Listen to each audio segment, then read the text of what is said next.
بسم الله الرحمن الرحيم الحمد لله رب العالمين والصلاة والسلام على من لا نبي بعده سيدنا محمد وعلى آله وأصحابه أجمعين ومن تبعهم بإحسان إلى يوم الدين.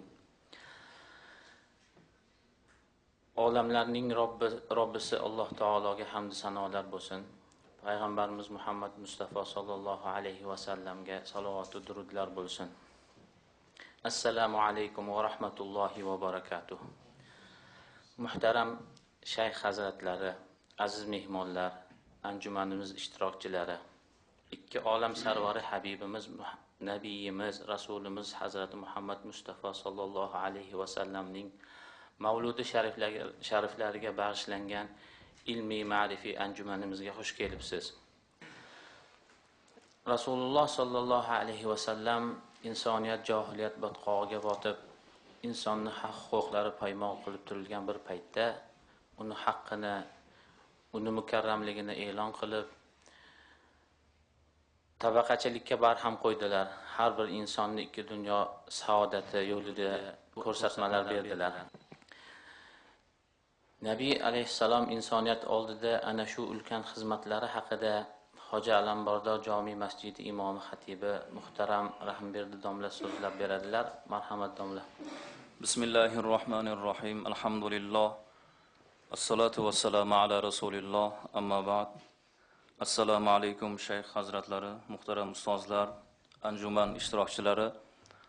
Albatta Mavlidi sharif oyining yakunidagi bu majlis Rasululloh sallallohu alayhi va sallamning sha'ni shavkatlaridan, biz bilmagan jihatlaridan, yana qalbimizda ul zoti sharifga bo'lgan muhabbatni ziyoda bo'lishiga haqiqiy asos bo'ladigan ushbu anjuman barchamizga muborak bo'lsin. Rasululloh sallallohu alayhi va sallamning buyukliklari tom ma'noda o'z ifodasini topgan. Alloh taolo bu buyuklikni o'zi ta'minlab bergan. Qur'oni Karimda kelgan 25 ta payg'ambarni Alloh taolo o'z ismi bilan nido qilib chaqirdi. Ya Isa, ya Yahya, ya Zakariya. Rasul akram alayhissalomni buyukliklarini qarangki, Alloh taolo Rasululloh sallallohu alayhi va sallamni o'z nomlari bilan chaqirmadi. Balki ya ayyuhar rasul, ya ayyuhan nabiy, ya ayyuhal muzammil, ya ayyuhal muddaththir deb Alloh taolo ul zoti sharifni sifatlari bilan chaqirdi. Biz bugun dunyoda bo'layotgan bu holatlardan Rasulullohni tanishligimiz bilan ul zoti sharifga bo'lgan muhabbatlarimiz oshadi. Qolaversa, ul zoti sharifni biz uchun gavhar ta'limotlarini o'rganish, insonning haq huquqlari, insonning qadr qiymati borasida Qur'oni Karimdagi tavsiyalar, Rasululloh sallallohu alayhi va sallamning ko'rsatmalarini o'rganish ul zoti sharifga bo'lgan bizni muhabbatlarimizni ziyoda etadi. Jumladan insonning haq huquqlari haqida so'z ketar ekan, inson sifatida har bir shaxs u huquqlardan foydalanish zarurligi ta'kidlanadi. Chunki bu ilohiy ne'mat. Undan har bir banda foydalanishi kerak. Mazkur huquqlardan belgilashda insonning o'ziga nisbatan bo'lgan munosabat ham muhim o'rin tutadi. Inson haqqi va huquqlari haqida gapirilganda, avvalambor insonning asli qanday ekanligi haqida so'z yuritishimiz kerak. Uning bu dunyoda tutgan o'rni qanday? Dunyoga, yer kurrasiga egadorligi kabi savollarga beriladigan javoblar insonning qadr qiymatini belgilab beradi.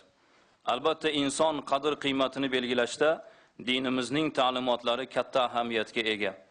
Islom dinida inson Alloh taolo o'z qo'li bilan yaratilganligi ma'lum qilinadi.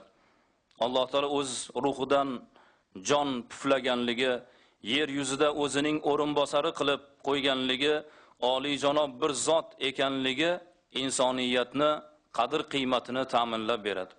Bu oliyjanob masalani Qur'oni Karimda Alloh taolo Sod surasining 75-oyatida marhamat qiladi.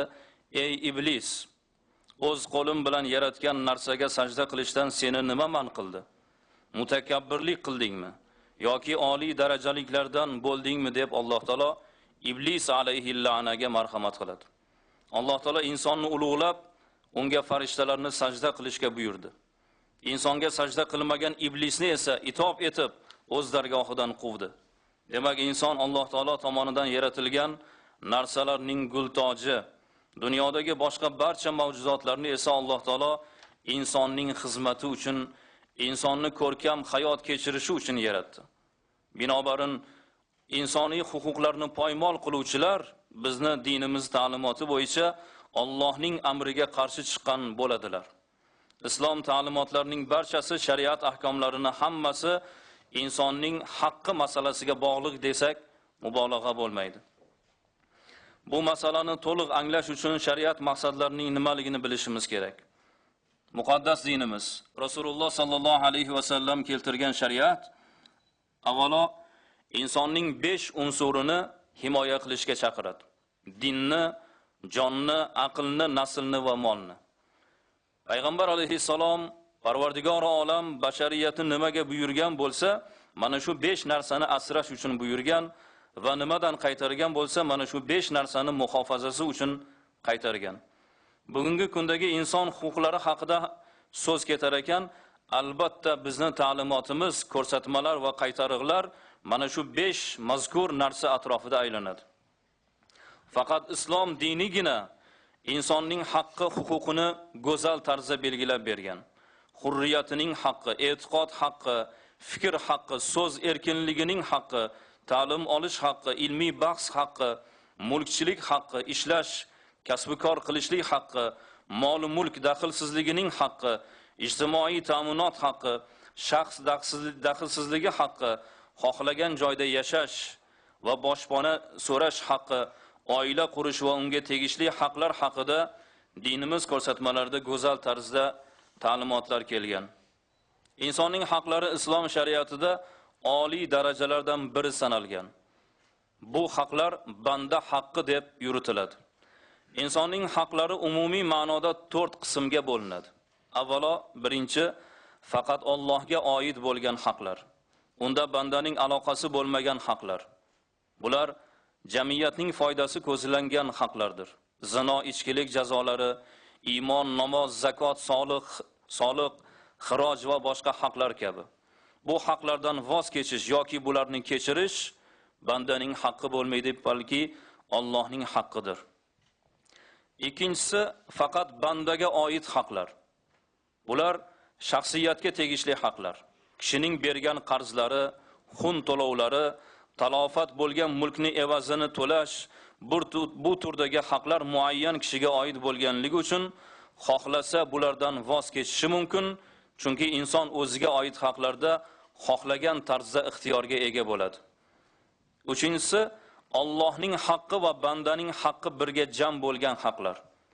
Allohning haqqi ustun bo'lgan haqlar, masalan, qazf, ya'ni bir kishiga zino qilinganlikda tuhmat qilinganlikdagi jazo. Qazf bir tomondan kishilarning or-nomusi va shaxsiyatiga taalluqli bo'lganligi hamda jamiyatda fahsh va fasodning yoyilishiga sabab bo'lganligi uchun Allohning haqqi hisoblansa, boshqa tomondan kishilarning iffati va sharafiga taalluqli bo'lganligi uchun bandaning haqqini himoyasidir.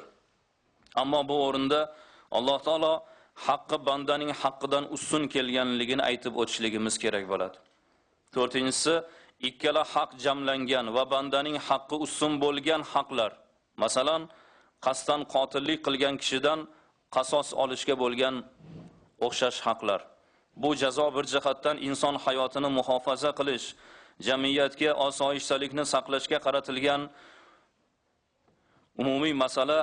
Ikkinchi jihatdan esa albatta bu Allohning amriga muvofiq bo'lgan haqligini ko'rishligimiz mumkin. Endi bu haqni ijro etishda Allohning haqqidan bandaning haqqi ustun keladi. Parvardigor olamni kalomi sharifida agar tavsiyalarga, Qur'oni Karim oyatlariga qaraydigan bo'lsak, insoniyatning qo'lidagi jamiyatga tegishli bo'lgan mol-mulklarni saqlash borasida ham ulug'vor ko'rsatmalar berilgan.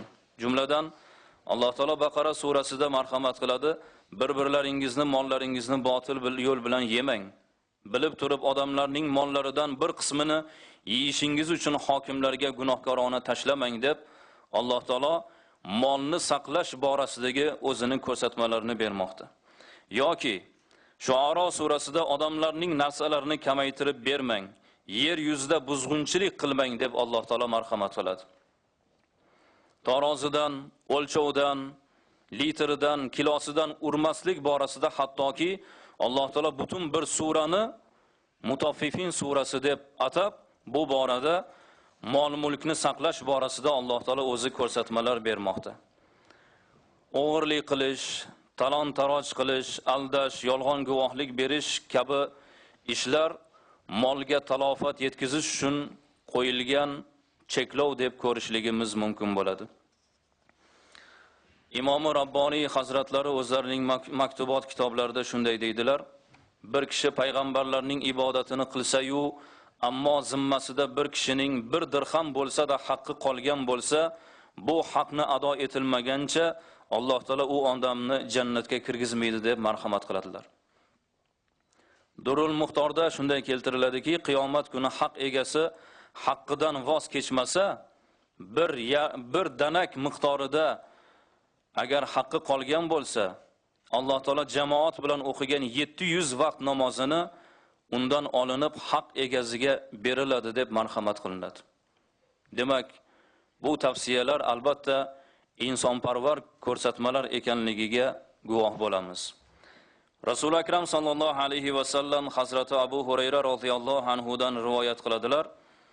Sarvari koinot marhamat qiladilar: kimning zimmasida birodarining obro' nomusiga nisbatan qilgan zulm yoki biror narsa bo'lsa, mana shu kun dinor va dirham bo'lmaydigan kun kelishidan oldin undan qutulib olsin. U kunda agar uning solih amali bo'lsa, zulmi miqdorida undan olinadi, agar savoblari bo'lmasa, birodarining gunohlaridan olinib, unga yuklanadi deb Imom Buxoriy rivoyatida marhamat qilinadi. Boshqa hadisda Rasul akram alayhissalom Hazrati Abu Hurayra radhiyallohu anhu dan marhamat qiladilar. Muflis kim deb so'radilar. Shunda sahobalar bizningcha muflis na dirhami bor, na biror matosi bor bo'lmagan inson dedilar. Rasul akram alayhissalom o'zlari marhamat qilib aytdilarki, ummatim ichidagi muflis shunday odamki, qiyomat kuni namoz, roza, zakot, haj bilan keladi, biroq kimnidir so'kkan bo'ladi, tuhmat qilgan, kimningdir molini yegan, kimningdir qonini to'kkan, kimnidir urgan, kimgadir ozor bergan. Shunda savoblaridan unga bunga beriladi. Savoblari zimmasidagi haqlaridan qutulishiga yetmasa, boshqalarning gunohlari olinib unga yuklab qo'yiladi, so'ng do'zaxga otiladi deb payg'ambar alayhissalom marhamat qiladilar. Qiyomat kunida to'la adolat bo'ladigan hukm qilinadi. Hech kimga zulm qilmaydi. Birovning haqqi birovdan ko'rgan zulmlari to'liq olib beriladi. Mana shuning uchun payg'ambar alayhissalom qiyomat kunidagi qasosga qoldirmasdan shu dunyoning o'zida haqlardan qutulishga targ'ib etmoqdalar. Demak, musulmon kishi musulmon, g'ayri din, kofir yoki boshqa barcha maxluqoti mavjudotga qayerda bo'lmasin, uning moliga, joniga, sha'niga, obro'siga, nomusiga tegishida joiz emasligi ta'limoti ko'rsatilgan. Musulmon kishi chiroyli xulqli, odobli, sharafli, hamma joyda o'zining go'zal axloqi bilan, insonparvarligi bilan diniga bo'lgan go'zal e'tiborni namoyishini ko'rsatishligi kerak bo'ladi. Musulmon kishi o'zining noo'rin xatti-harakatlari bilan, ozorliklari bilan islom diniga va musulmonchilikka zarracha noloyiq gaplarning kelishiga sababchi bo'lishligi kerak emas. Musulmon kishi islomning chiroyli axloqi bilan ziynatlanishi, Alloh taolodan qo'rqishi va gunoh qilmasligi natijasida diniga, musulmonchilikka, Rasululloh sallallohu alayhi va sallamga bo'lgan bashariyatning munosabatini ko'rkamlashishiga sabab bo'ladi. Bugungi kunda jamiyat aro mashinada beo'rin signallar chalinishi yoki musiqani mashinada baland ovozda eshitilishi, ko'chadagi mana shunaqangi bir jamoatga xalal beradigan, ozor bo'ladigan harakatlar insoniy huquqlarni bilmaslik natijasidir.